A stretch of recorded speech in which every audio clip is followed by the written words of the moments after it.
ತಂಪಾದ ಅಮೃತ ನೀಡುವೆ. ಪಾಪತ್ರ ಒಳಗಡೆನೆ. ಅದು ಹೋಗಲಿ ಬಿಡು ಅಮೃತ, ಇರಲಿ. ಆಸ್ಪತ್ರೆಗೆ ಹೋದ ಮಾವ ನನ್ನ ಅಕ್ಕ ಮತ್ತು ನನ್ನ ಅಳಿಯನನ್ನು ಇನ್ನು ಮನೆಗೆ ಕರೆದುಕೊಂಡು ಬಂದಿಲ್ಲವೇ? ಪತ್ರ, ಇಷ್ಟು ವಯಸ್ಸಾದ್ರೂ ನಿನಗಿನ್ನೂ ಬುದ್ಧಿನೇ ಬಂದಿಲ್ಲ ಅಲ್ಲ. ಯಾವಾಗ ನೋಡಿದ್ರು ಅಕ್ಕ ಮಾವ ಅಂತ ಚಿಂತೆ ಮಾಡ್ತಾನೆ ಇರ್ತೀಯಲ್ಲ. ನಿನಗೆ ನಿನ್ನದೇ ಆದ ಆಶಾ ಆಕಾಂಕ್ಷೆಗಳು ಏನು ಇಲ್ವಾ ಪತ್ರ? ಅಮೃತ, ಏನು ಮಾತಾಡ್ತಾ ಇದೀಯ ನೀನು? ನನಗೊಂದು ಅರ್ಥ ಆಗ್ತಾ ಇಲ್ಲ. ನೋಡು ಅಮೃತ, ಚಿಕ್ಕಂದಿನಿಂದಲೂ ನಾನು ಇಷ್ಟು ಎತ್ತರಕ್ಕೆ ಬೆಳೆಯಬೇಕಾದರೆ ಅದಕ್ಕೆ ಕಾರಣ ನನ್ನ ಅಕ್ಕ ಮತ್ತು ನನ್ನ ಮಾವ. ಅಷ್ಟೇ ಅಲ್ಲ, ಅವರು ನನ್ನ ಪಾಲಿನ ದೇವರು ಅಲ್ಲದೆ ಮೇಲಾಗಿ ನನ್ನ ತಂದೆ ತಾಯಿಯ ಇದ್ದ ಹಾಗೆ. ಅವರ ಜಪ ಮಾಡದೆ ಮತ್ಯಾರ ಜಪ ಮಾಡಲಿ ನಾನು? ಪತ್ರ, ನಾವಿಬ್ಬರು ಕಾಲೇಜಿನಲ್ಲಿ ಕೂಡಿ ಕಲಿತಿರುವಾಗ ನಿನ್ನ ತುಂಬಿದ ತೋಳನ್ನು ನೋಡಿ, ನಿನ್ನ ಮುಗ್ಧವಾದ ಮನಸ್ಸನ್ನು ನೋಡಿ ಸೋತು ಹೋಗಿದೆ ಈ ನನ್ನ ಮನಸ್ಸು. ಪಾಪತ್ರ, ತುಂಬಿ ತುಳುಕುತ್ತರ ಅಮೃತವನ್ನು ಕುಡಿದು ತೃಪ್ತಿ ಪಡಿಸಿಕೋ. ಬಾಭದ್ರ, ಬಾ. ಎಲೋ ಬೆಲ್ಲದ ನಾಲಿಗೆ ಎಂದು ಸಿಕ್ಕಂತೆ ಹೊರಳಾಡಿಸಿದರೆ ಕತ್ತರಿಸಿ ಕೈಯಲ್ಲಿ ಕೊಡುತ್ತೇನೆ, ಎಚ್ಚರ. ದೇವರಂತ ಗಂಡ ಮನೆಯಲ್ಲಿರುವಾಗ ನನ್ನ ಮೇಲೆ ಮನಸ್ಸನ್ನು ಮಾಡಿ ಕಾಮದ ಆಟಕ್ಕೆ ಬಾ ಎಂದು ನಾಯಿ ಅಂತ ಬಗಳ್ತಾ ಇದ್ದೀಯಲ್ಲ. ಪತ್ರ, ನನ್ನ ಮನಸ್ಸನ್ನು ಚೆನ್ನಾಗಿ ಅರ್ಥ ಮಾಡಿಕೋ. ನಾನು ಶಂಕರನ ಮದುವೆ ಮಾಡಿಕೊಂಡು ಈ ಮನೆಗೆ ಬಂದಿದ್ದು ಬರೀ ಹೆಸರಿಗೆ ಮಾತ್ರ. ಆದ್ರೆ ನಾನಿಲ್ಲಿಗೆ ಬಂದಿದ್ದು ನಿನ್ನನ್ನು ಸೇರಲು, ನಿನ್ನನ್ನು ಪಡೆದುಕೊಳ್ಳಲು ಭದ್ರ. ಸರಿಯಾಚೆ ನಿರ್ಲಜ್ಜ ಹೆಣ್ಣೆ. ಮಾವನ ಮಡದಿಯಾಗಿ ಮನೆಯನ್ನು ತುಂಬಿ ಅಣ್ಣ ತಮ್ಮನಿರಂತ ನನ್ನ ಮೇಲೆ ಮನಸ್ಸನ್ನು ಮಾಡುವ ನೀನು ಆದರದ ಹೆಣ್ಣು. ನಾನು ಯಾರೆಂದು ತಿಳಿದಿರುವೆ? ಕುಸ್ತಿಯ ಕಣದಲ್ಲಿ 100 ಪಟುಗಳನ್ನು ಮಣ್ಣು ಮುಕ್ಕಿಸಿದ ವೀರ ನಾನು ಮನಸ್ಸು ಮಾಡಿದರೆ ತುಂಬಿ ನಿಂತ ಇಲ್ಲ ಈ ಯೌವನದ ಶ್ರೀಯನ್ನು ಮಣ್ಣು ಮುಕ್ಕಿಸುವುದು ನನಗೆ ಪ್ರಯಾಸದ ಕೆಲಸವಲ್ಲ. ಆದರೆ ಹೆಣ್ಣು ಕುಲಕ್ಕೆ ಅವಮಾನ ಮಾಡುವುದು ನನಗೆ ಇಷ್ಟ ಇಲ್ಲ. ಪತ್ರ, ನೀನು ಎಷ್ಟೇ ಕೋಪಿಸಿಕೊಂಡ್ರು ಬೈದ್ರು ನನಗೇನು ಕೋಪ ಇಲ್ಲ ಪತ್ರ. ಪಾಪತ್ರ, ತುಂಬಿರು ಈ ಕಾಮಕ್ಕೆ ನಿನ್ನ ಪ್ರೀತಿ ಕುಕ್ಕಿನಿಂದ ಕುಕ್ಕಿ ಒಂದೇ ಒಂದು ಸಲ ನನ್ನ ಆಸೆని ತೀರಿಸು. ಪಾಪದ್ರ, ಬೇಗ ಬಾ. ಬಾಯಿ ಮುಚ್ಚೆ, ಹುಚ್ಚು ಹೆಂಗಷ್ಟೇ.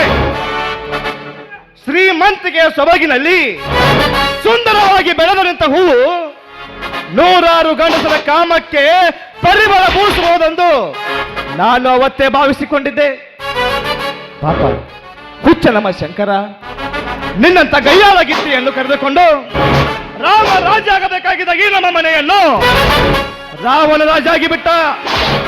ನೋಡಮೃತ, ನಿನಗೆ ಒಳ್ಳೆ ಮಾತಿನಿಂದ ಹೇಳ್ತಾ ಇದ್ದೀನಿ. ಇಲ್ಲದಿದ್ದರೆ ನಿನ್ನ ಹಠ ಹಿಡಿದಿದ್ದೆ ನೀನು ಸಾಧಿಸಿದರೆ ನಿನ್ನನ್ನು ತುಂಡು ತುಂಡಾಗಿ ಕತ್ತರಿಸಿ ನರಿ ನಾಯಿಗಳಿಗೆ ಹಾಕಬೇಕಾಗುತ್ತದೆ, ಎಚ್ಚರ. ಏನು ಪತ್ರ, ಒಂದೇ ಒಂದು ಹೆಜ್ಜೆ ಮುಂದೆ ಇಟ್ಟಿದ್ದೆ, ಆದ್ರೆ ನಿನಗೆ ನನ್ನ ಮೇಲೆ ಆನೆ ಆಗಿದೆ. ಹೆಣ್ಣು ಒಲಿದರೆ ನಾರಿ, ಮುನಿದರೆ ಮಹಾಮಾರಿ. ಪಾಪತ್ರ, ನನ್ನ ಗಂಡ ಬರೋ ಹೊತ್ತಾಗಿದೆ. ಬೇಗ ಬಂದು ನನ್ನ ಆಸೆಯನ್ನು ತೀರಿಸು ಪಾಪತ್ರ. ನಿನ್ನಂತ ಹೊಲಸು ಹೆಂಗಸಿಗೆ ಇದೇ ತಕ್ಕ ಶಾಸ್ತಿ.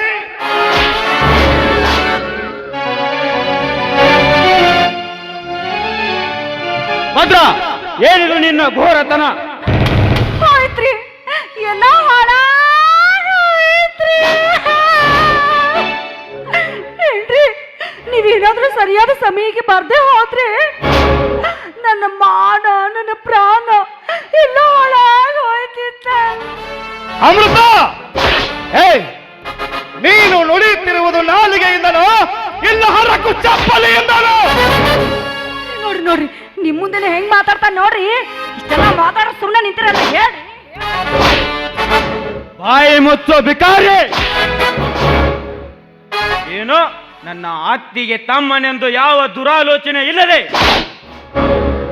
ನನ್ನ ದಾರಿಯನ್ನೇ ಹಿಡಿದಿರುವೆ ಎಂದು ತಿಳಿದಿರುವೆ. ಆದರೆ ನಿನ್ನ ಕಾಮದಾಟಕ್ಕೆ ನನ್ನ ಹೆಂಡತಿ ಕೈ ಹಿಡಿದು ಎಳೆದಾಡಿರುವೆಲ್ಲ ನಿಜ. ಶಂಕರ ಶಂಕರ, ಇವಳ ಮಾತನ್ನು ನಂಬಬೇಡ ಶಂಕರ, ನಂಬಬೇಡ. ಇವಳು ಶ್ರೀಮಂತರ ಸೊಕ್ಕಿನಲ್ಲಿ ಮೆರೆಯುವ ಆದರದ ಹೆಣ್ಣಿವಳು. ಶಂಕರ,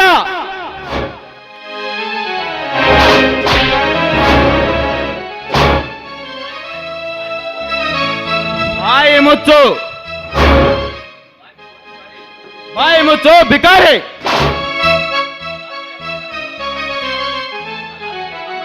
ನನ್ನ ಅಣ್ಣನ ತಮ್ಮನೆಂದು ನಿನಗೆ ಆವಾಗಲೇ ಹೇಳಿದೆ.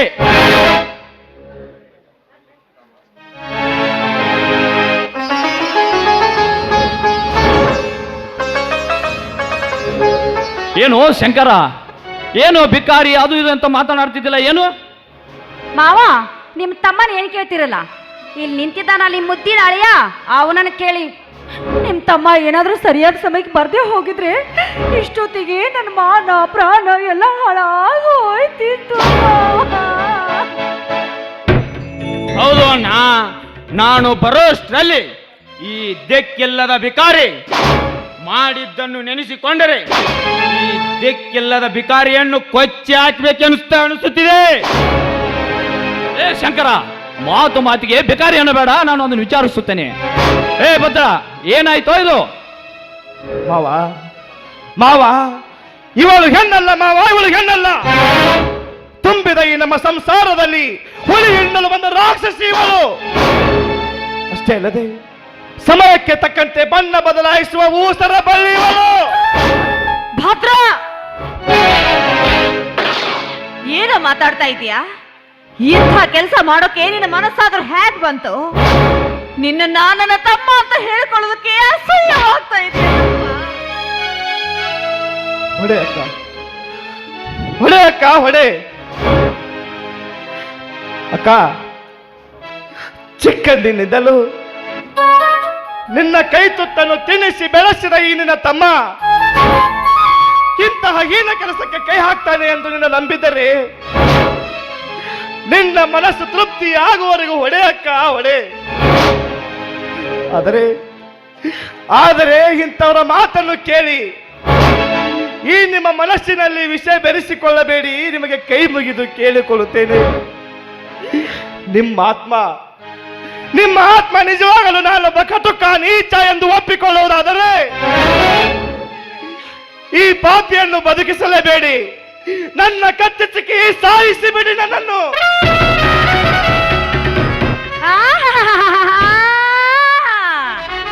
ಮಾಡುವುದೆಲ್ಲ ಮಾಡಿ ಹೆಣ್ಣು ಮಾತಾಡ್ತಾನೆ ನೋಡ್ರಿ. ಇವನ್ ಮುಖ ನೋಡೋದಕ್ಕೂ ನನಗಿಷ್ಟ ಇಲ್ಲ.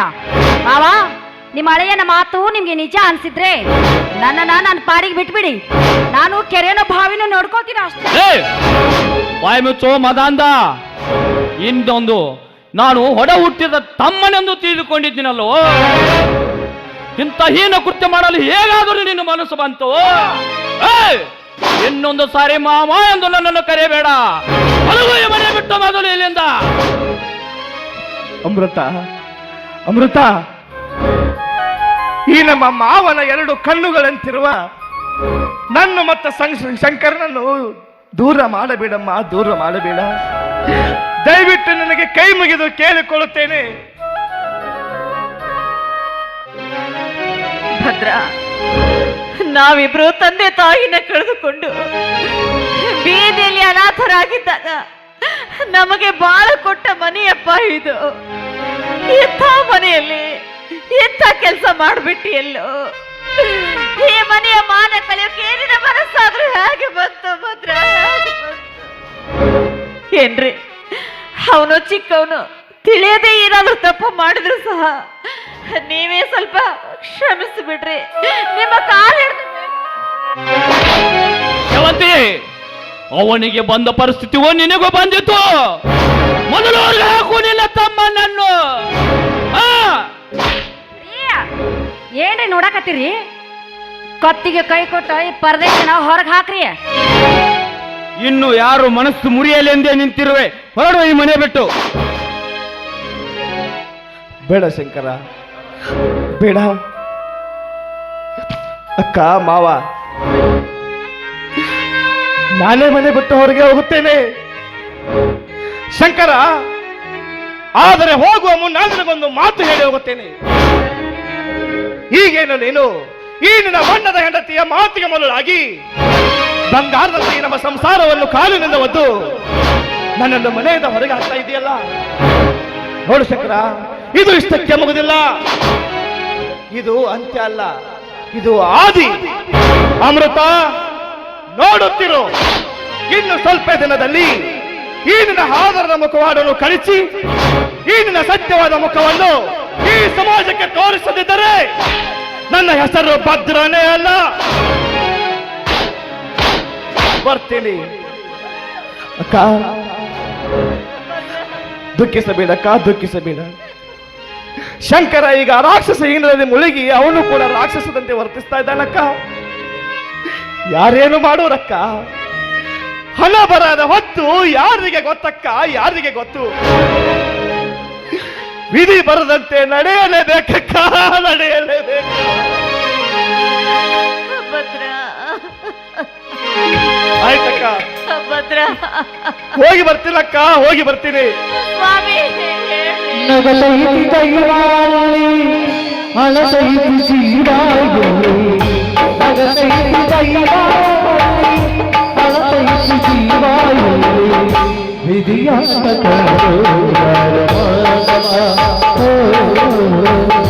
ವಿಧಿಯಾಟ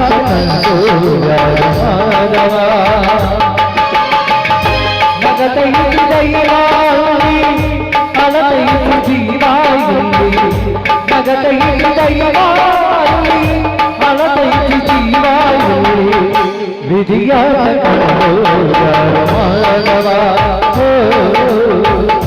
ವಿಧಿಯಾಟ ಮಾನವ.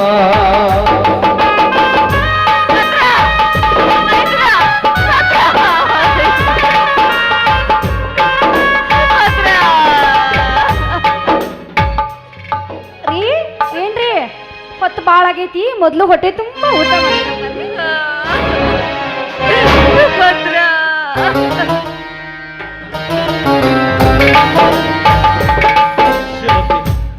ದುಃಖಿಸಬೇಡ ಸೇವಂತಿ, ದುಃಖಿಸಬೇಡ. ನನ್ನ ಹಳೆಯ ಭದ್ರ ಮೇಲೆ ನನಗೂ ತುಂಬಾ ನಂಬಿಕೆ ಇದೆ. ಆದ್ರೆ ಏನ್ ಮಾಡೋದು? ಇತ್ತ ನೋಡಿದರೆ ನನ್ನ ಅಳಿಯ, ಇತ್ತ ನೋಡಿದರೆ ನನ್ನ ತಮ್ಮ. ಎಲ್ಲಿ ಮನೆ ಏಳಾಗಬಾರದೆಂದು ನನ್ನ ಅಳಿಯನನ್ನು ಹೊರನೂಕಬೇಕಾಯಿತು. ಸ್ವಾಮಿ, ನನಗೆ ಯಾಕೋ ಈ ಅಮೃತಾಳ ಕಂಡ್ರೆ ಅನುಮಾನ ಬರ್ತಾ ಇದೆ. ಇವಳಿಂದ ಈ ಮನೆ ಒಡೆಯುವ ಕೆಲಸ ಆಗ್ತಾ ಇದೀನೋ ಅಂತ ನನಗೆ ಅನಿಸ್ತಾ ಇದೆ. ನನ್ನ ಭದ್ರ ಯಾವತ್ತೂ ಕೆಟ್ಟ ಯೋಚನೆ ಮಾಡೋನಲ್ಲ ರೀ. ಇದೇ ಕೈಯಿಂದ ತುತ್ತು ಮಾಡಿ ಉಣಿಸಿ ಬೆಳೆಸಿದ್ದೀನಿ.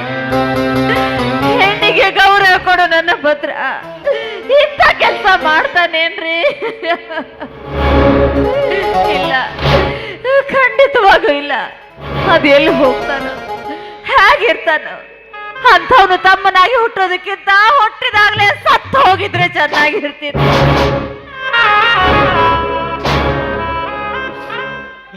ಹೌದು ಶಿವಂತಿ, ನೀನು ಹೇಳುವ ಮಾತು ನಿಜ ಇದೆ. ಆದರೆ ಇಂಥ ಕೆಲಸವನ್ನು ಮಾಡಲು ಎಂದು ನನ್ನ ಭದ್ರ ಇಂಥ ಕೆಲಸ ಮಾಡುವುದೇ ಇಲ್ಲ. ನನ್ನ ಒಡ ಹುಟ್ಟಿದ ತಮ್ಮನ ತರ ನಾನು ಅವನು ಬೆಳೆಸಿದ್ದೀನಿ. ಎಂದಿಗೂ ಇಂಥ ಕೆಲಸ ಮಾಡಿಲ್ಲ, ಮಾಡುವುದೂ ಇಲ್ಲ. ನೀನು ಹೇಳಿದ ಹಾಗೆ ನಮ್ಮ ಮನೆಯಲ್ಲಿ ಏನೋ ಒಂಥರ ನಾಟಕ ನಡೆದಿದೆ. ಏನು ಮಾಡುವುದು? ಮುಂದೆ ಅಡವೆ ಸಿದ್ದೇಶ್ವರನೇ ಇದೆಲ್ಲ ಕೂಡಿದೆ. ಹಾ ಶಿವಂತಿ, ಮಗು ಯಾಕೋ ಅಳ್ತಾ ಕಾಣ್ತಾ ಇದೆ. ತೆಗೆದುಕೊಂಡು ನೀವು ಒಳಗೆ ನಡಿ, ನಾನು ಸ್ವಲ್ಪ ಹೊರಗೆ ಹೋಗಿ ಬರ್ತೀನಿ.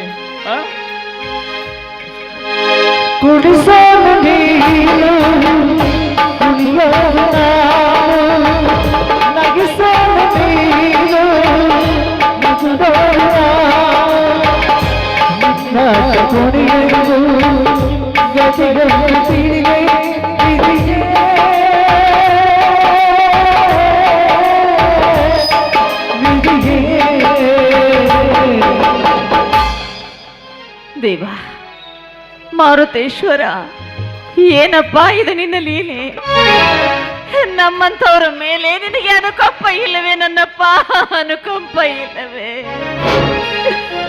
ರಕ್ತ ಹರಿಯದೆ ದೇಹ ಹೇಗೆ ಇರಲು ಸಾಧ್ಯವಿಲ್ಲವೋ, ನನ್ನ ತಮ್ಮನ ಬಿಟ್ಟು ನಾನು ಬದುಕಿರಲು ಸಾಧ್ಯವಿಲ್ಲ ದೇವಾ, ಸಾಧ್ಯವಿಲ್ಲ.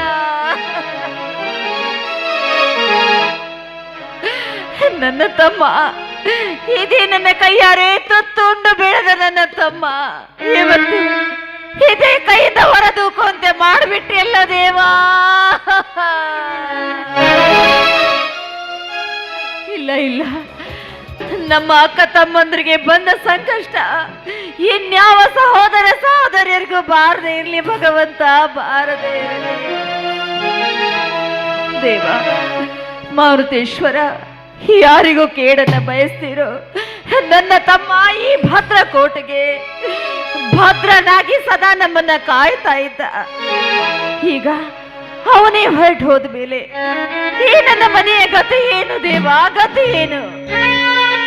ಅವನೆಲ್ಲೇ ಇರ್ಲಿ, ಅವನೇ ಹೇಗೆ ಇರ್ಲಿ, ಎಲ್ಲೇ ಇರ್ಲಿ, ಅವನನ್ನ ಕಾಪಾಡೋ ಭಾರ ನಿನ್ನನ್ನೇ ಕೊಡಿದೆ ಮಾರುತೇಶ್ವರ.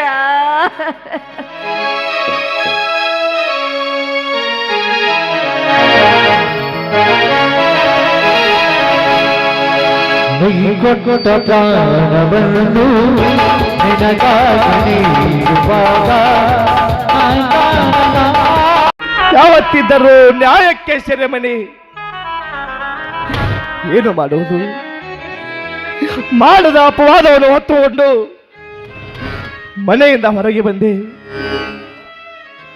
ಆದರೂ ಕೂಡ ಸಾಯಲು ಹೋದರೆ ಸಾಯೋದಕ್ಕೆ ಮನಸ್ಸಿಲ್ಲ, ಬದುಕಲು ಹೋದರೆ ಬದುಕಲು ಮನಸ್ಸಿಲ್ಲ. ಆದರೂ ಕೂಡ ವಿಷ ಕುಡಿದ ವಿಷಕಂಠನಂತೆ ಗಂಟಲಿನಲ್ಲಿ ವಿಷವನ್ನು ಹಿಡಿದುಕೊಂಡು ಬದುಕಲೇಬೇಕಾಗಿದೆ ಈ ಕಲಿಯುಗದಲ್ಲಿ. ಹೌದು, ಯಾರೇನು ಮಾಡೋರು ವಿಧಿ ಬೆನ್ನ ಬಿಡದು. ಬರಲಿ ಬಪ್ಪದು ತಪ್ಪದು. ಮುಂದೊಂದು ದಿನ ನಮಗೂ ಕೂಡ ಒಳ್ಳೆಯ ಕಾಲ ಬಂದೇ ಇರುತ್ತದೆ. ಹೌದು.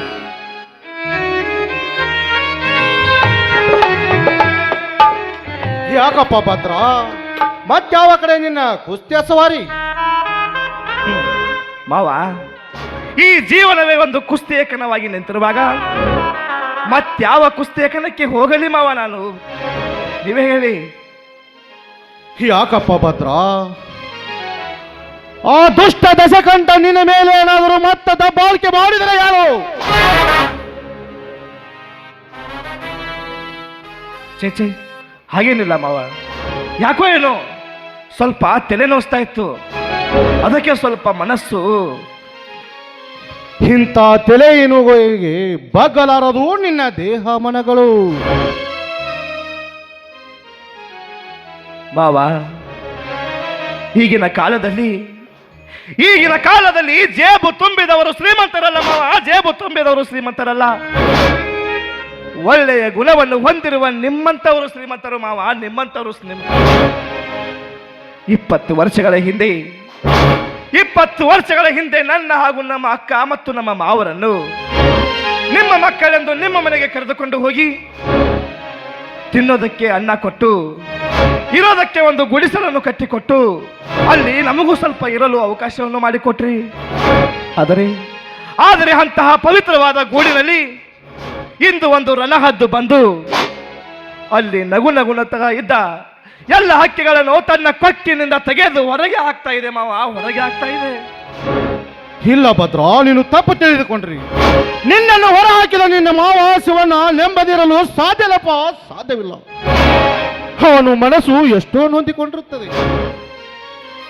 ಏಕೆಂದರೆ ಅವರು ನನ್ನ ಆಸರೆಯಲ್ಲಿದ್ದರೆ ಬೆಳೆದವರು ಗುಣದಲ್ಲಿ ಶ್ರೀರಾಮಚಂದ್ರ, ನಿನ್ನಕ್ಕ ಸೀತಾಮಾತೆ ಗುಣದವಳು.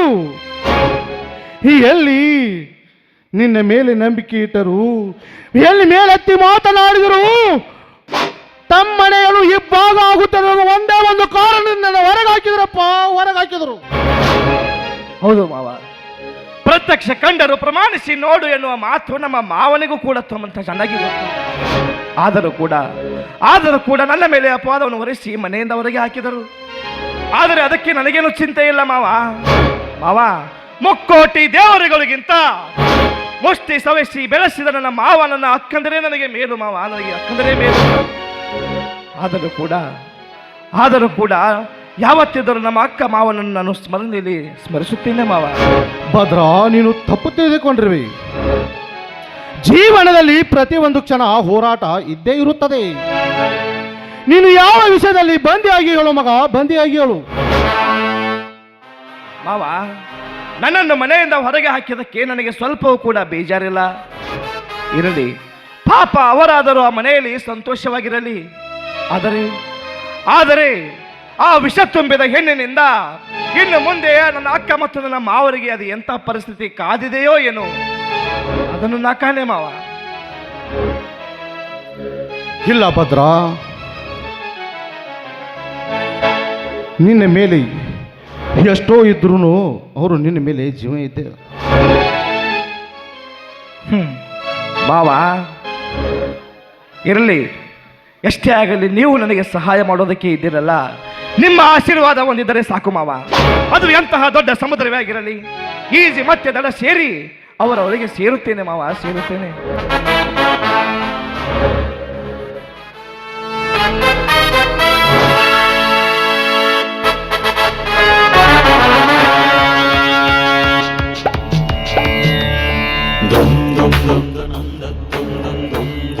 ಮೆಚ್ಚಿದೆ ಭದ್ರ ಈ ನಿನ್ನ ಬಂಡ ಧೈರ್ಯಕ್ಕೆ. ಮನೆಯಿಂದ ಹೊರ ಬಂದು ಬೀದಿ ಬೀದಿ ನಾಯಿಯಂತೆ ಅಲೆದಾಡಿದರೂ ಇನ್ನು ನಿನ್ನ ಸೊಕ್ಕು ಮುರಿದಿಲ್ಲ. ನಿನ್ನನ್ನು ನೋಡಿ ನನಗೆ ವ್ಯಥೆ ಉಂಟಾಗುತ್ತಿದೆ. ಯಾರು ಮಾಡಿದ ತಪ್ಪಿಗೆ ಯಾರೋ ಶಿಕ್ಷೆ ಅನುಭವಿಸಬೇಕಾಗಿದೆ.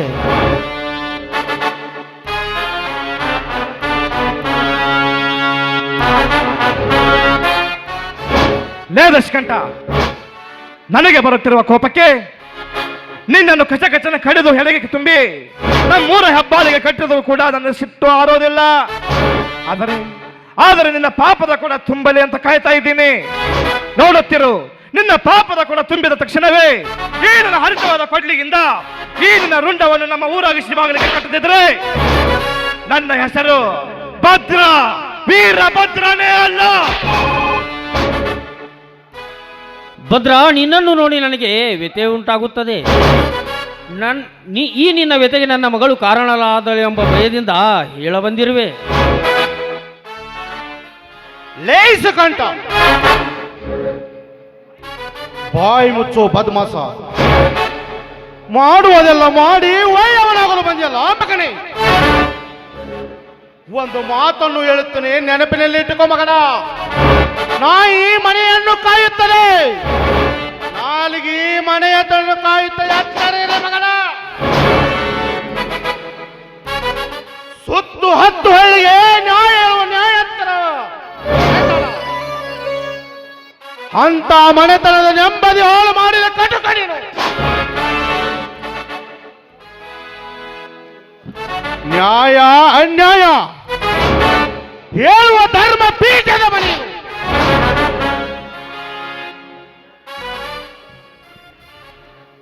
ಲೇಸಕಂಠ, ಸ್ವಲ್ಪ ಅವನು ತಡಿ. ನಿನ್ನ ಏನು ಗತಿ ಕಾಣಿತನ್ನೋದು ಭಗವಂತ ತೋರಿಸ್ತಾನೆ. ಗುಣವಂತಪ್ಪನವರೇ, ನೀವು ತಿಳಿದುಕೊಂಡಷ್ಟು ಅಂತ ಸಣ್ಣ ಬುದ್ಧಿ ಮಟ್ಟಕ್ಕೆ ನಾನಿನ್ನೂ ಇಳಿದಿಲ್ಲ.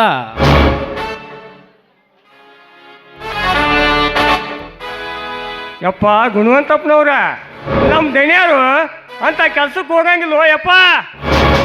ಏನಂದರೆ ತಿಪ್ಪಾಶೆಟ್ಟಿ? ಯಪ್ಪ, ಅಪಮಾನ ಓ ಯಪ್ಪ.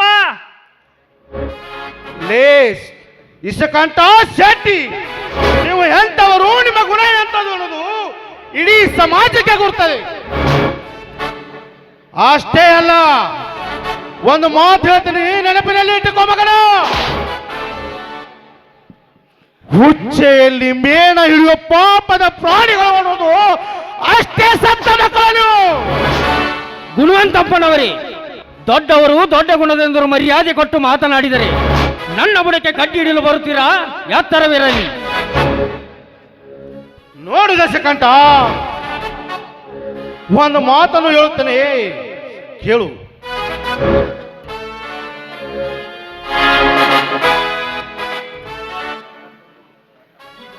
ಈ ಗುಣವಂತ ಸತ್ಯವಂತ ಅನ್ನೋದು ಇಡೀ ಸಮಾಜಕ್ಕೆ ಗುರ್ತದೆ. ಅಷ್ಟೇ ಅಲ್ಲ,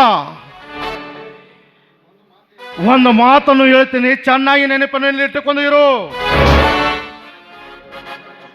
ಮನುಷ್ಯ ಚಪ್ಪಲಿಯನ್ನು ಮೆಟ್ಟಿನಂದು ಬೀಗಿದರೆ ಅದೇ ಚಪ್ಪಲಿ ನಿನ್ನನ್ನು ಮೆಟ್ಟಿನಂದು ಬೀಗುತ್ತಿದೆ ಅನ್ನೋದು ಎಚ್ಚರವಿರಲಿ ಮಗನ.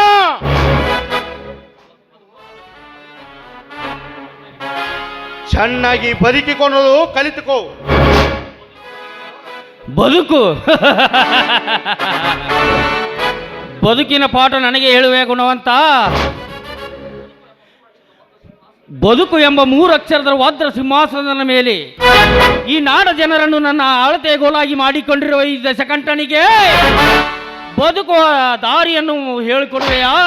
ಯಾತ್ತರ ಗುಣವಂತ, ಯಾತ್ತರ.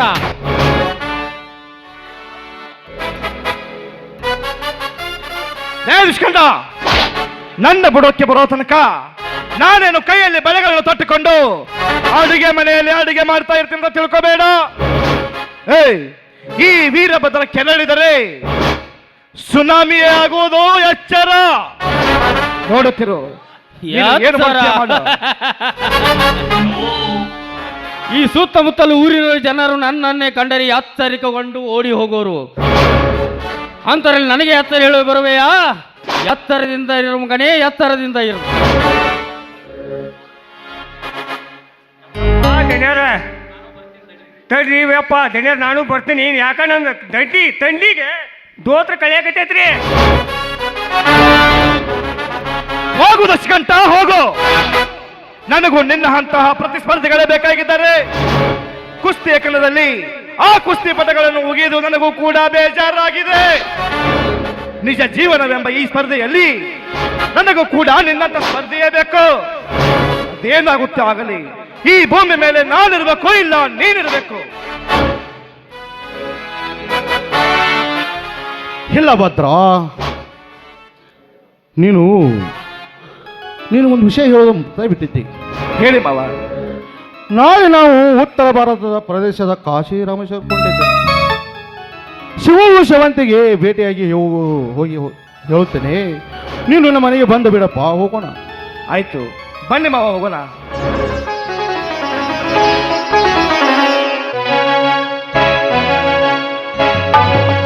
ಶವಂತಿ,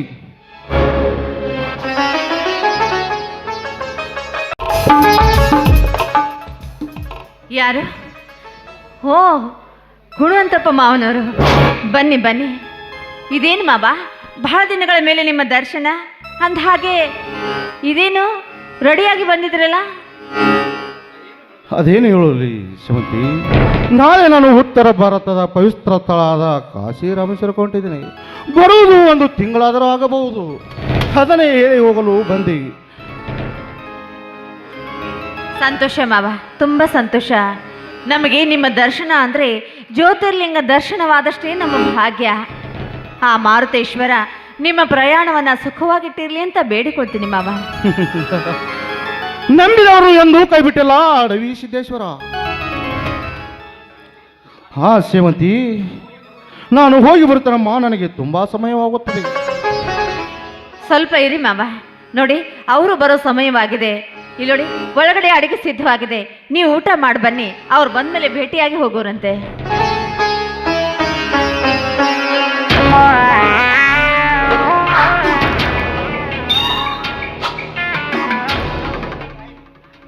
ಅಮೃತ,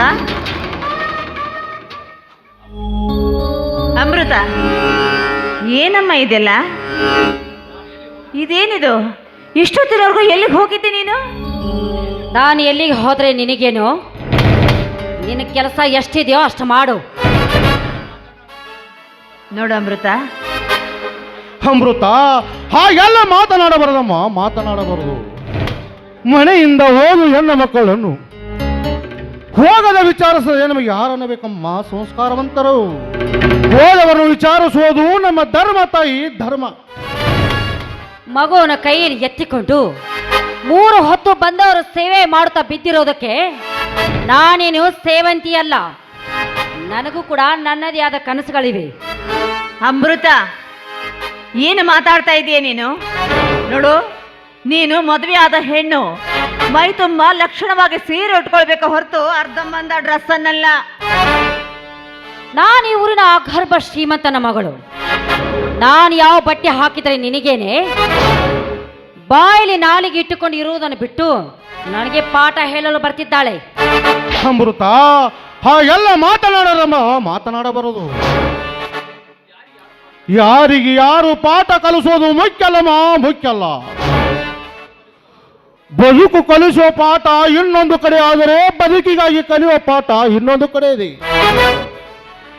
ನೀನು ಎಷ್ಟೇ ಶ್ರೀಮಂತಳಾದರೂ ಕೂಡ ಹುಟ್ಟಿನಿಂದ ಚಟ್ಟದವರೆಗೆ ತುಂಬಾ ಕಲಿಯುವುದಿದೆ. ಏಯ್, ಓದು ಬರಹ ಬರದೇ ಇರೋ ಕಲಿಗೇಡಿ ನೀನು. ನನಗೆ ಪಾಠ ಹೇಳೋದಕ್ಕೆ ಬರ್ತೀಯ? ನಿನ್ನದೇನೇ ಇದ್ರು ಏನು ಅರಿಯದ ಭಿಕಾರಿಗಳ ಮುಂದೆ ಅಷ್ಟೇ. ಅಮೃತ, ಏನು ಮಾತಾಡ್ತಾ ಇದೀಯಾ? ಅವ್ರು ಯಾರು, ಅವ್ರ ಯೋಗ್ಯತೆ ಏನು ಅಂತ ತಿಳಿದು ಮಾತಾಡು.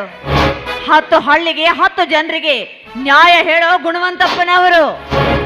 ಸರಿಯಾಗಿ ಮಾತಾಡೋದನ್ನ ಕಲಿ. ಇರಲಿ ಬಿಡಮ್ಮ ಸೇವಂತಿ, ಅವಳು ಇನ್ನೂ ಚಿಕ್ಕವಳು. ನೋಡು, ನಾನು ಚಿಕ್ಕವಳು ಎನ್ನುವುದು ನಿನ್ನ ಭ್ರಮೆ ಅಷ್ಟೇ. ನಾನು ಹರನ ಸಾಕ್ಷಿಯಾಗಿ ವರನ ಕೈ ಹಿಡಿದು ಬಂದಿದ್ದೇನೆ. ನನ್ನ ಜವಾಬ್ದಾರಿ ಏನಂತ ನನಗೂ ಕೂಡ ಗೊತ್ತಿದೆ. ಆದ್ರೆ ನಿಮ್ಮ ಮಾತನ್ನು ಕೇಳೋದಕ್ಕೆ ನಾನೇನು ಚಿಕ್ಕವಳಲ್ಲ. ಅಮೃತ, ಮದುವೆಯಾದ ಸ್ಥಳಕ್ಕೆ ಏನು ದೊಡ್ಡವಳಲ್ಲ. ಮದುವೆಯಲ್ಲಿ ತುಳಿಯುವ ಸಪ್ತಪದಿ ಅರ್ಥವನ್ನು ತಿಳಿದು ನಡೆಯಬೇಕು. ಅಂಡಕ್ಕಾಗಿ ಮೊದಲನೇ ಹೆಜ್ಜೆ, ಫಲದ ಅಭಿವೃದ್ಧಿಗಾಗಿ 2ನೇ ಹೆಜ್ಜೆ, ಧನದ ಅಭಿವೃದ್ಧಿಗಾಗಿ 3ನೇ ಹೆಜ್ಜೆ, ಸೌಖ್ಯದ ಹೆಚ್ಚಳಕ್ಕಾಗಿ 4ನೇ ಹೆಜ್ಜೆ, ಸಂತತಿಗೋಸ್ಕರ 5ನೇ ಹೆಜ್ಜೆ, ಉಪಯುಕ್ತ ಋತುಗಳಿಗಾಗಿ 6ನೇ ಹೆಜ್ಜೆ, ಇಬ್ಬರ ಸ್ನೇಹಕ್ಕಾಗಿ ತುಳಿಯುವ ಹೆಜ್ಜೆ 7ನೇ ಹೆಜ್ಜೆ ಅನ್ನೋದು ಮರೆಯಬೇಡ.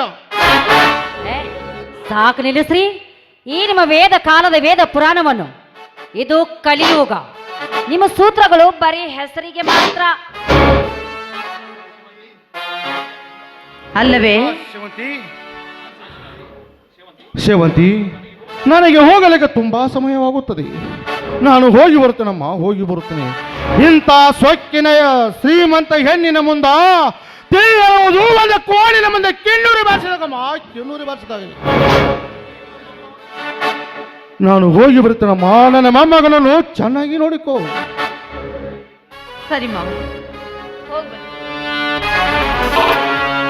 ಏ ಅಮೃತ, ಮನುಷ್ಯಳೇನೆ ನೀನು? ಅಲ್ಲ, ಅದಿಷ್ಟು ದಿನಗಳ ಮೇಲೆ ನಮ್ಮನ್ನ ನೋಡ್ಬೇಕು ಅಂತ ಮಾವನವ್ರಿಗೆ ಅವಮಾನ ಮಾಡಿಬಿಟ್ಟಿಯಲ್ಲ. ಈಗ ಅವ್ರು ಈ ಸಮಯದಲ್ಲಿ ಮನೆಗೆ ಬಂದ್ರಲ್ಲ, ಅದೇ ಸಮಯದಲ್ಲಿ ನಿನ್ನನ್ನ ಹೆತ್ತ ತಂದೆ ಈ ಮನೆಗೆ ಬಂದಿದ್ರೆ ಏನೇ ಮಾಡ್ತಾ ಇದ್ದೆ ನೀನು? ವಿಷ ಹಾಕಿ ಕೊಂದು ಹಾಕ್ತಾ ಇದ್ದೆ. ನಿನ್ನ ಹಾಗೆ 3 ಹೊತ್ತು ಅವ್ರ ಸೇವೆ ಮಾಡುತ್ತಾ ಬೀಳುತ್ತಿರ್ಲಿಲ್ಲ.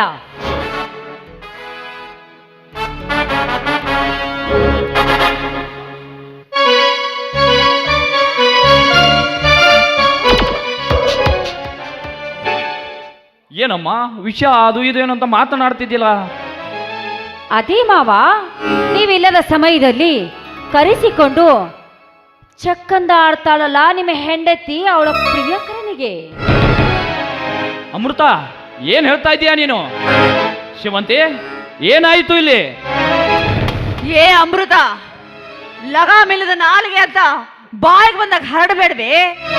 ಇಲ್ಲದನ್ನ ಎದ್ದ ಹಾಗೆ ಮಾತಾಡ್ತಾ ಇದೆಯಲ್ಲ, ಹೆಣ್ಣ ನೀನು? ನಾಚಿಕೆ ಆಗಲ್ಲ ನಿನಗೆ? ನೋಡ್ರಿ, ಅವಳು ಮಾತನ್ನ ದಯವಿಟ್ಟು ನೀವೇನು ನಂಬೇಡಿ. ಗುಣವಂತಪ್ಪ ಮಾವನವರು ಮನೆಗೆ ಬಂದಿದ್ರು ರೀ. ನೋಡಮ್ಮ ಅಮೃತ, ಸರಿಯಾಗಿ ಇಲ್ಲಿ ಏನಾಯ್ತು ತೀರ್ಚ್ ಹೇಳಮ್ಮ. ಅದನ್ನ ನಾನು ಹೇಳ್ತೀನಿ. ನೋಡ್ರಿ, ಗುಣವಂತಪ್ಪ ಮಾವನವರು ನಿಮ್ಮನ್ನ ಕಾಣಬೇಕು ಅಂತ ಕಾಶಿ ತೀರ್ಥ ಯಾತ್ರೆಗೆ ಹೊರಟ ಅವರು ಕೊನೆಯದಾಗಿ ನಮ್ಮನ್ನ ಕಂಡು ಮಾತಾಡ್ಸ್ಕೊಂಡು ಹೋಗ್ಬೇಕು ಅಂತ ಮನೆಗೆ ಬಂದಿದ್ರು ರೀ. ಆದ್ರೆ ಈ ಚಾಂಡಾಲಿ ತೊಟ್ಟ ಬಟ್ಟೆಯನ್ನ ಕಂಡು ಹೆಣ್ಣು ಮಕ್ಕಳು ಮದುವೆ ಆದ್ಮೇಲೆ ಹೇಗಿರ್ಬೇಕು ಅಂತ 4 ಹಿತ ನುಡಿಗಳನ್ನ ಹೇಳೋಕೆ ಬಂದ್ರೆ ಹಿಂದೆ ನನ್ನ ತಮ್ಮನ ಮೇಲೆ ಹೊರಿಸಿದ್ಲಲ್ಲ ಅಪವಾದ, ಅಂತಹ ಸುಳ್ಳು ಅಪವಾದವನ್ನ ನನ್ನ ಮೇಲೆ ಹೊರಸ ಪ್ರಯತ್ನ ಮಾಡ್ತಾ ಇದ್ದಾಳೆ ಇವಳು. ಇರ್ಲಿ ಬಿಡು ಸೇವಂತಿ, ಅವರು ದೊಡ್ಡವರು. ದೊಡ್ಡವರು ಏನು ಮಾತನಾಡಿದರೂ ನಡೆಯುತ್ತದೆ. ನಾವು ಸಣ್ಣ ಕಡ್ಡಿ ಇದ್ದ ಹಾಗೆ. ಇರ್ಲಿ ಬಿಡು, ಅವರು ಹೆಚ್ಚು ಕಡಿಮೆ ಮಾತನಾಡಿದರೆ ನಾವು ಯಾಕಾದ್ರೂ ಮನಸ್ಸಿಗೆ ಹಚ್ಕೋಬೇಕು ಹೇಳು? ಈ ನಿಮ್ಮ ಮಾತಿಗೆ ನಾನು ಎಂದಿಗೂ ಮರಳಾಗೋದಿಲ್ಲ. ನೋಡ್ತಾ ಇರಿ ನಾನು ಏನು ಮಾಡ್ತೀನಿ ಅಂತ. ಅಮೃತ, ನೀ ನಮ್ಮನ್ನ ಏನು ಮಾಡಕ್ಕಾಗಲ್ಲ. ನಾವು ನಿನ್ನ ಮೇಲೆ ಕೋಪ ಮಾಡಿಕೊಂಡು ನಿನ್ನ ಜೊತೆ ಜಗಳಕ್ಕೆ ನಿಂತರೆ ತಾನೇ ನಮ್ಮ ಮೇಲಿನ ಅಪವಾದ ಕೊಡೋದು. ನಿನ್ನ ಜೊತೆಗೆ ನಿನ್ನ ತಂಟೆಗೆ ನಾವು ಗಂಡ ಹೆಂಡತಿ ಬರೋದಿಲ್ಲ. ನಾವಾಯ್ತು ನಮ್ಮ ಪಾಡಾಯ್ತು ಅಂತ ನಮ್ಮ ಪಾಡಿಗೆ ನಾವು ಇದ್ದು ಬಿಡ್ತೀವಿ ಅಷ್ಟೇ. ನೀ ಏನೇ ಮಾಡಿದ್ರು ಸಹಿಸಿಕೊಳ್ತೀವಿ.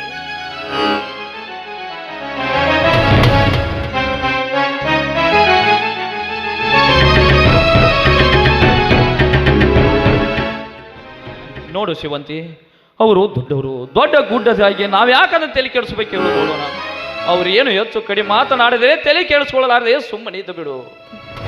ರೀ, ನಾನು ಮಾಡ್ತಾ ಇರೋ ತ್ಯಾಗ ನನ್ನ ಮೈದುನನಿಗಾಗಿ, ಈ ನನ್ನ ತಂಗಿಗಾಗಿ. ಹಾಗಾದ್ರಿ ಈ ನಿಮ್ಮ ತಂಗಿ ಏನ್ ಮಾಡ್ತಾಳೆ ಅಂತ ನೋಡ್ತಾ ಇರಿ. ಅಯ್ಯೋ, ಯಾರಾದ್ರೂ ನನ್ನ ಕಾಪಾಡಿ.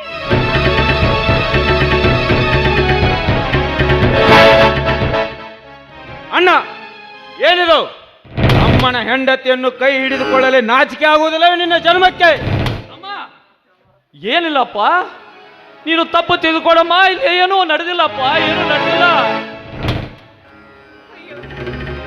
ಮೈದನ, ಏನಪ್ಪ ಇದು? ನಿಮ್ಮಣ್ಣನ ಮೇಲೆ ಕೈ ಮಾಡ್ತಾ ಇದೆಯಲ್ಲೋ? ಹಾಗಾದ್ರೆ ಅವಳೇಕೆ ಕಿರ್ಚುತ್ತಾಳೆ? ನೋಡಪ್ಪ ತಮ್ಮ, ಬೇಕಾದರೆ ನಿನ್ನ ಹೆಂಡತಿಯನ್ನು ಕೇಳಪ್ಪ. ಇಲ್ಲಿ ಏನು ತಪ್ಪಾಗುವಂತ ವಿಚಾರ ಏನು ನಡೆದಿಲ್ಲಪ್ಪ, ಏನು ನಡೆದಿಲ್ಲ. ಅಯ್ಯೋ ಇಲ್ಲ ರೀ, ಇವ್ರು ಸುಳ್ಳು ಹೇಳ್ತಿದ್ದಾರೆ. ನೀವೇನಾದ್ರೂ ಸರಿಯಾದ ಸಮಯಕ್ಕೆ ಬರ್ದೇ ಹೋದ್ರೆ ಈ ಕಟುಕ ನನ್ನ ಶೀಲಾನೇ ಹಾಳು ಮಾಡ್ಬಿಡ್ತಿದ್ದ. ಕಟುಕ,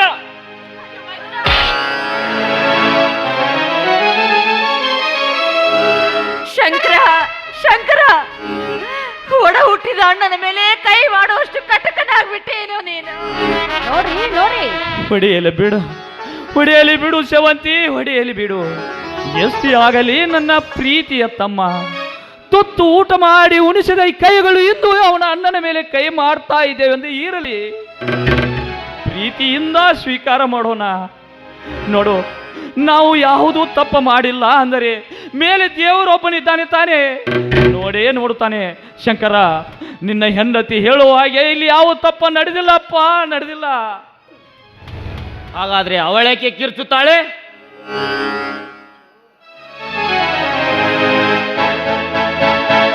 ಮೈದುನ, ಇವತ್ತವಳು ಹೇಳೋ ಮಾತು ನಿನಗೆ ಸತ್ಯ ಅನ್ನಿಸ್ತಾ ಇದೆಯೇನೋ? ಅಂದ್ರೆ ಈ ನಿನ್ನ ಒಡ ಹುಟ್ಟಿದ ಅಣ್ಣನ ಮೇಲೆ ನಿನಗೆ ಕರುಣೆ ಬಾರ್ದೇನೋ?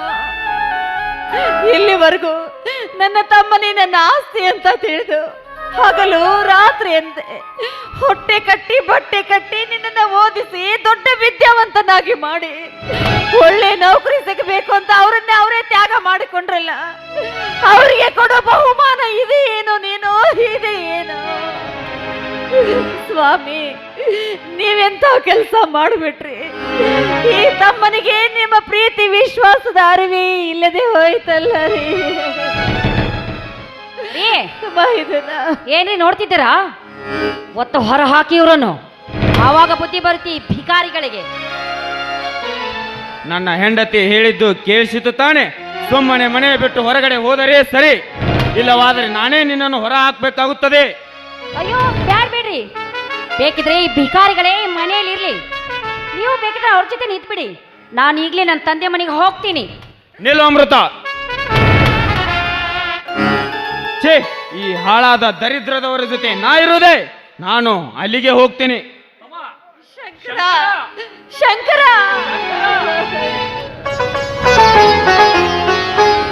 ಅಲ್ಲ ಕಣೆ, ನಾನು ಹೇಗಾದರೂ ಮಾಡಿ ತಮ್ಮನನ್ನು ಮನವೊಲಿಸ್ತೀನಿ. 5 ನಿಮಿಷ. ಕಣ್ಣ ಮುಚ್ಚೆ ಕಾಣೆಗುವೆ ನಮ್ಮ ಬಾಳು, ಯಾರಿಗೆ ಅಯ್ಯೋ ನನ್ನ ಪ್ರೀತಿ ಸಮಾಜಿತ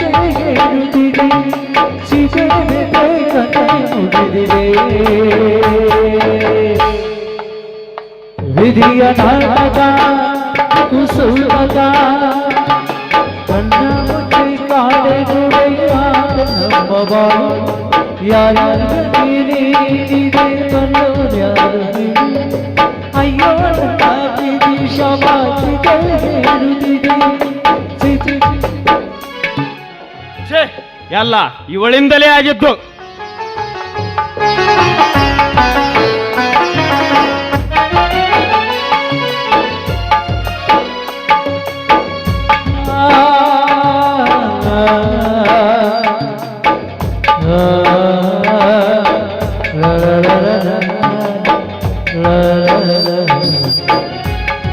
ಶಿವಂತಿ, ಯಾಕೆ ಏನಾಯಿತು? ಏನೂ ಇಲ್ಲ ರೀ, ಸ್ವಲ್ಪ ಪಿತ್ತ ನೆತ್ತಿಗೆ ಹಾಗೆ ಆಗಿ ತಲೆ ಸುತ್ತು ಬಂದ ಹಾಗಾಯ್ತು ಅಷ್ಟೇ. ಇಲ್ಲ ಶಿವಂತಿ, ನೀನ್ ಯಾಕೋ ಸುಳ್ಳು ಹೇಳ್ತಾ ಇದ್ಯಾ? ಸತ್ಯ ವಿಷಯನ ಮುಚ್ಚಿ ಇಡ್ತಾ ಇದ್ಯಾ? ಹೇಳು ಶಿವಂತಿ, ಏನಾಯ್ತು ಹೇಳು. ಸ್ವಾಮಿ, ನಿಜ ಹೇಳ್ಬೇಕಂದ್ರೆ ಶಂಕರ್ ನಾನು ಕುಳಿತ ಕುರ್ಚಿನ ತನ್ನ ಕಾಲಿನಿಂದ ಒದ್ದು ಬಿಟ್ಟಾರೆ. ಇಲ್ಲಿ ನೋಡ್ರಿ, ಮಗುವಿನ ತಲೆಗೆ ಪೆಟ್ಟಾಗಿದೆ ಅಂತ ಕಾಣುತ್ತೆ. ರಕ್ತ ಹರಿತಾ ಇದೆ ಇಲ್ಲ ಸ್ವಾಮಿ, ರಕ್ತ. ಅಯ್ಯೋ ದೇವ್ರೇ. ಅಲ್ಲೋ ಶಂಕರ, ಹೆತ್ತ ತಾಯಿಯ ಸಮಾನ ಇರುವ ಅಯ್ಯೋ. ನಿನ್ನ ಅತ್ತಿಗೆಯನ್ನು ಒದ್ದು ಹೋದೇನೋ ಮೂರ್ಖ. ಅಲ್ಲೋ, ನಿನ್ನ ಅತ್ತಿಗೆಯನ್ನು ಒದೆಯಲು ಹೇಗಾದರೂ ನಿನಗೆ ಮನಸ್ಸು ಬಂತು? ಎಲ್ಲಿ ಮದುವೆ ಆದ ತಕ್ಷಣ ಗರ್ಭಿಣಿಯಾಗಿ ಮಗವನ್ನು ಹೆತ್ತರೆ ಮೈದುನರ ಮೇಲೆ ಪ್ರೀತಿ ಕಡಿಮೆ ಆದೀತು ಎಂದು ತಡವಾಗಿ ಮಗುವಿಗೆ ಜನ್ಮ ಕೊಟ್ಟಳು. ಈಗ ನಿನ್ನ ತಾಯಿಯ ಮೇಲೆ ಕೈ ಮಾಡಿ ಹೋದೇನೋ.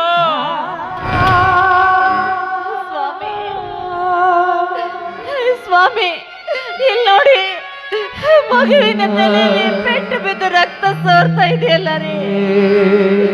ಮುಂದೇನ್ರಿ ಮಾಡೋದು? ಅಯ್ಯೋ ದೇವ್ರೇ, ನಾನೇನು ಮಾಡ್ಲಿ? ಶಿವಂತಿ, ಹೇಗಾದರೂ ಮಾಡಿ ಆಸ್ಪತ್ರೆಗೆ ಹೋಗೋಣ. ಎಲ್ಲ ಮಹಿಮೆ ಆಡಿ ಸಿದ್ದೇಶ್ವರನನ್ನು ಕೂಡಿದೆ. ಅಯ್ಯೋ ದೇವ್ರೇ, ಸ್ವಾಮಿ, ನನ್ನ ಮೈದುನ ನಿಜವಾಗ್ಲು ಅಂತವನಲ್ಲ ರೀ. ಆ ಪಾಪಿ ಹೆಣ್ಣಿನ ಹಿಂದೆ ಬಿದ್ದು ಅವನ ಗುಣ ಹಾಗಾಗಿದೆ ಅಷ್ಟೇ. ಹಾಗಾಗಿ ಸಿದ್ದೇಶ್ವರ ಅವನಿಗೆ ಆದಷ್ಟು ಬೇಗ ಒಳ್ಳೆ ಬುದ್ಧಿ ಕೊಡ್ಲಿ ಅಂತ ಬೇಡಿಕೊಳ್ತೇನೆ. ನಡೀರಿ, ಆಸ್ಪತ್ರೆಗೆ ಹೋಗೋಣ. ಮರೆತರಲಿನ ಎಂತ ಕರು